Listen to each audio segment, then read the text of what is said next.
Hi, I'm Caitlin Aikensdaughter, and I will teach you to cook like a Viking using ingredients that were available during the Viking Age. I would like you to see how life was during that time, so we'll visit other Viking reenactors demonstrating their unique skill and sharing it with us. Join us in the meadow for a visit with more Vikings. Come with us on our journey through the Viking Age.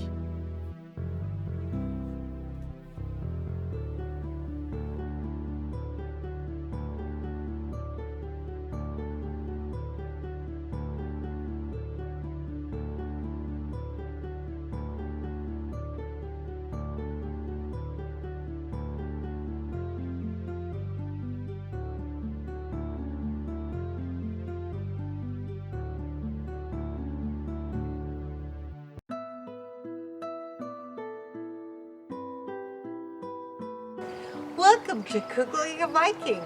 I am Caitlin Aikensdaughter, and today I'm here as a guest visiting. Knut the And what do you do, Knut? Well, I do a little bit of everything, but today I'm working on some fletching.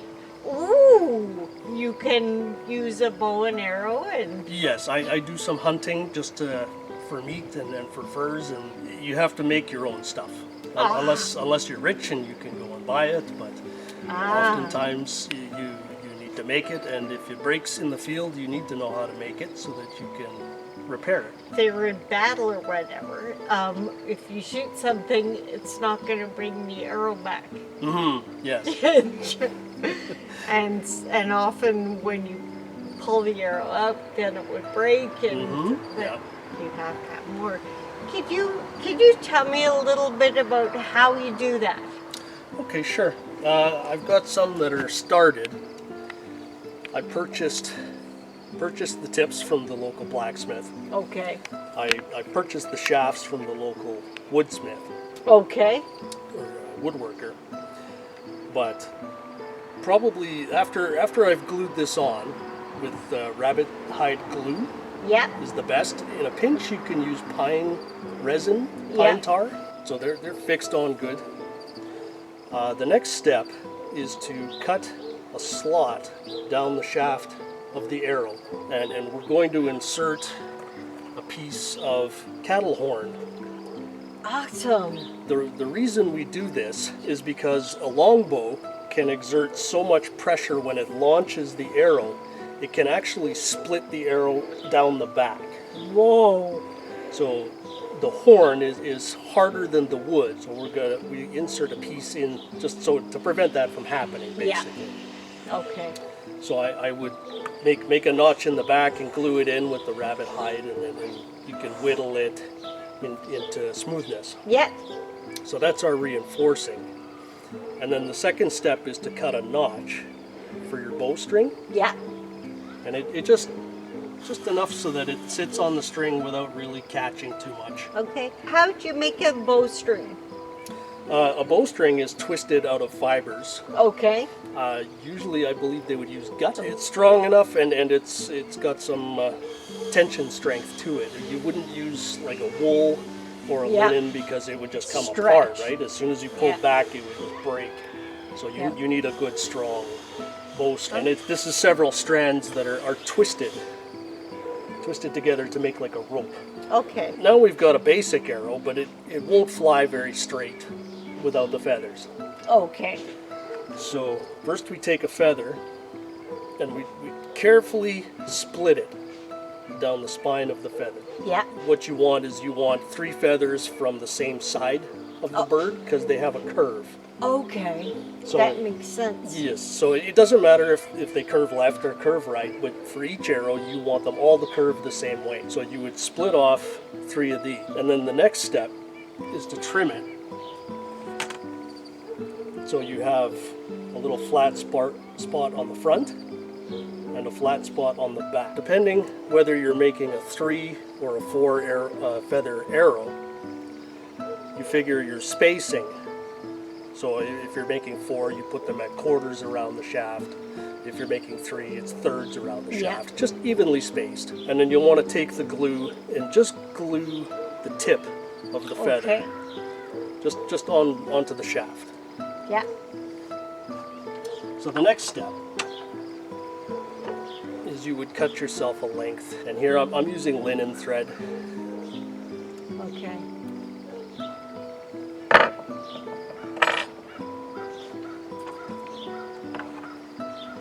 So you've got your feather glued on.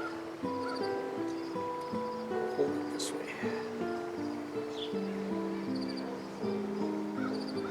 And essentially, you're going to tie the feather on and then start wrapping.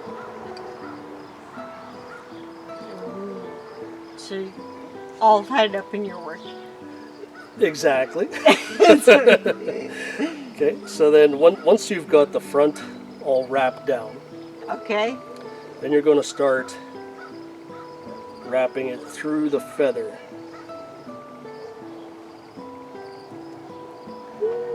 Sort of like so. And I'm going to keep wrapping until I get to the back of the feather, and then I'll wrap tighter there. Yeah.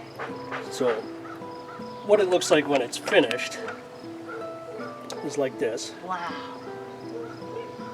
Look at that.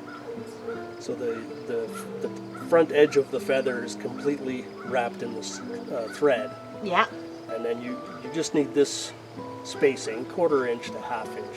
Okay. And then again at the back. Oh. Wow.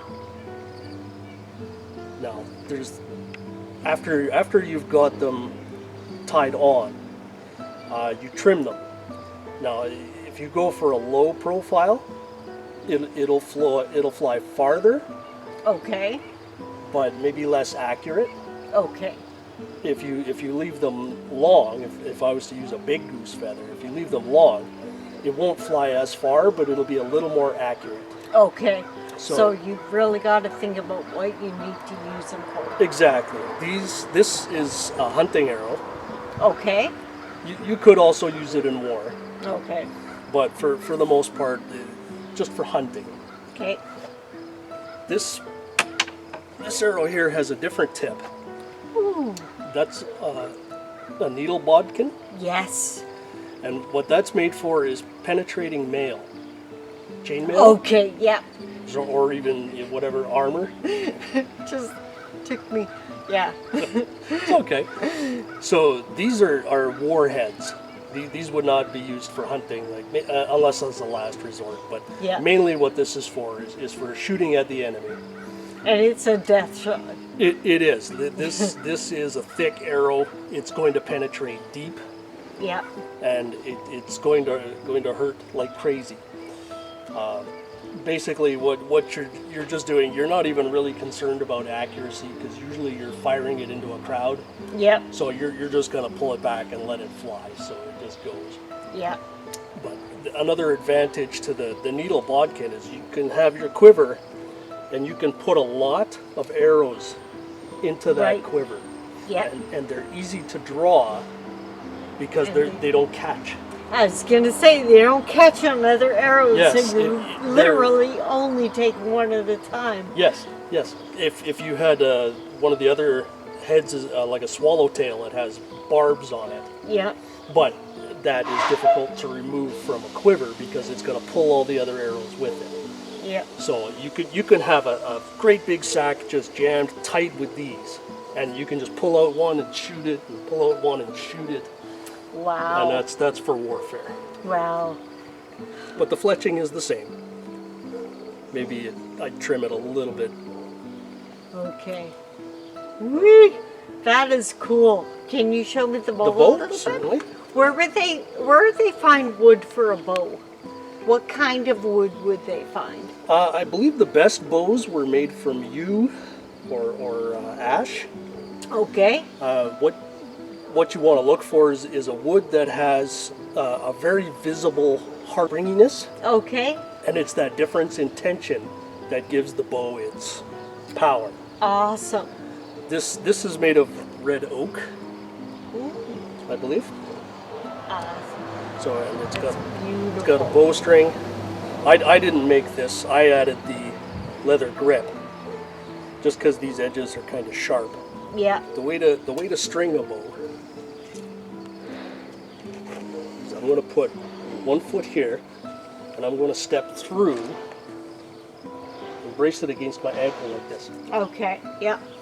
And then I'm just going to pull.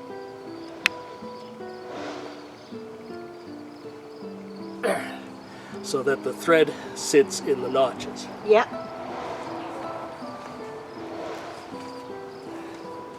And there we have a strongbow. Awesome. This is the bridge spacing. Okay. This is a pretty much where you want it. Okay. Right about there. So would it vary per person?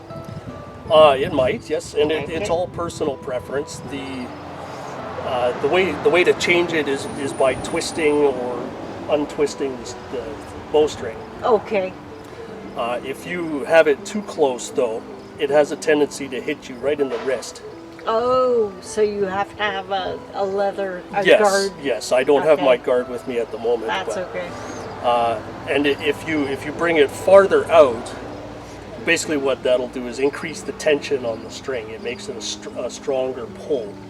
Awesome. Yes. So, yeah. And then you would just take your arrow,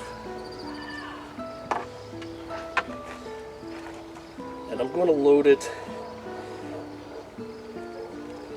Okay, so it's on the string, Yeah. and you've got one arrow or one feather sticking up. Okay. That's the way you want to do it. If you load it the other way, It'll- what can happen is as the feather passes the shaft, it'll push it out this way, Yeah. and you get a little less accuracy. Yeah. So you would That want to makes sense. you would want to put it on the string like that. And sometimes this feather will be dyed a different color, Yeah. just to help the archer as a visual aid. Because as to when how you're they in a should load. hurry, you don't want to be thinking, oh, is my feather out? Right. Well, with the war arrows, it's not a big deal Yeah. because, like I said, you're not really aiming at a target; you're just launching them into a crowd. Yeah. But for hunting, you definitely want to get that in Yeah. the right spot so your shot is as accurate as it can be. Absolutely. Yeah, and then you would just hold it like this, so the arrow rests just on your hand, Okay. and you would Yeah. pull it back and let it go in a smooth motion. Yeah. Like you don't want to hold it and aim, because the longbow is very powerful and your arm will start to shake. Yeah. And then you'll lose whatever accuracy. Yes. If So you don't do it right away. The longer you hold it, you're exerting and you're shaking. And Yeah. it's not going to work. So the best draw is just that- quickly and let it go. Yeah. That makes sense. That makes sense. Awesome. So thank you again, Knut. You're welcome. You've given us so much information. I love that.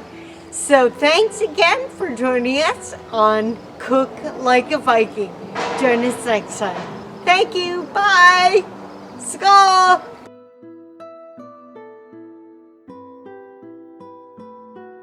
Hi, welcome back to Cook Like a Viking. Thank you for joining us. We've had a busy day, haven't we? Sure have. This is my friend Knut Lofsky. He is a master of a lot of trades. He's got knows a little bit about a lot of things. So we've seen some pretty amazing things from him today. We started off with dried meat on the smoker. We went to his village and we found him weaving. Yeah. Yep, he was weaving with weighted loom. Is that right? A warped weighted loom. Warped weighted loom. But I guess it would work with flex, linen thread Yes. as well. And he's also a Fletcher and knows how to, when he has to hunt, he can do his arrows too. So he's really a well-rounded guy. So tell me how you ended up finding out how to do all this stuff, or why do you do all this stuff? Well, I do it because I have to. As a farmer, I have to know a lot of different things. I have to know how to hunt. So in order to hunt, I have to know how to make arrows and maintain arrows and fletch the arrows. And then for clothes, I have to make a lot of my own fabric or make fabric to trade for other fabric. Sweet. And cooking, I have to cook, so. Gotta eat. Yes. Vikings gotta eat. That's one thing we know Vikings did. Mm-hmm. They ate. Yes. They ate a lot. Yes. Because it would be pretty hefty work being on the farm all day. It is, yes. Long days burn a lot of calories. Yeah, absolutely. Absolutely. When you're weaving, what would be the most difficult piece of fabric that you could make? The hardest would be a diamond weave pattern. Okay. You can see it in my hat. Oh, that's right. That's beautiful. Yes, it looks like little diamonds. Yep. To make that, on the loom I would use all the heddles. Okay. I would have 4 of them and the natural shed at the bottom. And some of the strings would be tied to 2 different heddles at the same time, and you would pull them out in different combinations. And you have to really keep track of which combination you're at. It's an 8-step process before the pattern repeats. Do you ever get like tied up in your... Oh, often. Okay. Often. Tied up in your work, yeah. Yes. Yeah, It's a lot of different strings to manage. Huh. And I know you had different types of weights. I bet. How did we make those again? I went to a creek or a stream. Okay. And you follow it along until you find where there's open clay. And you just scoop the clay out of the riverbank, and you can form it into the weights. And you could dry them by the fire or just let them dry in the air. Oh, okay. Yeah. Kind of, yeah, that would be neat. I bet you'd have different size weights for the different kind of fibers you use, though. Yes. There's many different types and styles of weights. Okay. The ones I use are they have sort of a flat face on them. Okay. Some of them have it's more of a wedge shape almost. Okay. And that's so that the weights can slide past each other easier. That's cool. Yes. Some of them are larger, heavier weight. Some are smaller. Wow. It depends what you're setting up and what materials you're working with. Do you ever find that people come to you to trade for meat? Sometimes, yes. They know that I make it. Okay. And they seem to like it. Awesome. So they will come and trade food. Sometimes it'll be some berries or something that they've picked. I guess because you can make your own bow and arrows and fletch your arrows so you can hunt, you get a lot of meat. What's the main type of meat that you could hunt for and get? Probably deer is very common. Okay. Up north it would be the reindeer. Yep. Another is maybe a rabbit. Okay. You would hunt rabbits or wild chicken. Occasionally, if you're lucky, you might find an elk. Yeah. Or maybe a bear. That's a lot of meat. I've never shot a bear, but I've heard people have. Oh, sweet. I know there's a lot of boars too. Wild boars. Wild boar. Yes. So I know we got a lot of good pork out of that. The other white meat. You know, the other white meat. Yes. Yeah. Awesome. And Kate. Well, thank you for visiting us today. Thanks for It's having been me. wonderful hearing your story and how you came about to get this fantastic skills and how people today really need those skills too. I wish we could use them more often. So thanks again, and see you next time on Cook Like a Viking.